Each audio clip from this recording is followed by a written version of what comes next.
mo number 5 para pumatay siya.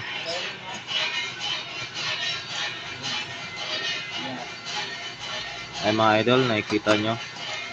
Higpitan po natin. Ay pag hindi po tama pagkahigpit niyan, maaaring imposible pong maputol natin yung camshaft.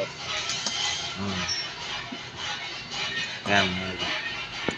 Ito yung sinasabi natin camshaft mga idol ito. Kasi na-encounter ako ganyan mga idol. Nakaputol ako ng ganito camshaft. Kasi hindi nga tugma yung pagkahigpit. Ay, kita nyo mga idol. So,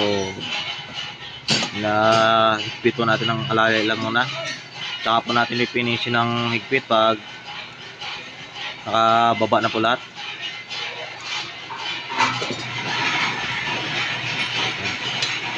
Eh, sa mga ganyan mga idol, masilan mga yan. Sa ganyan piso po mga idol, pag nasira mo yan, ang mahal. Lalo sa surplus ang bili nyo. Putol ka na pala ng ganito. Oo.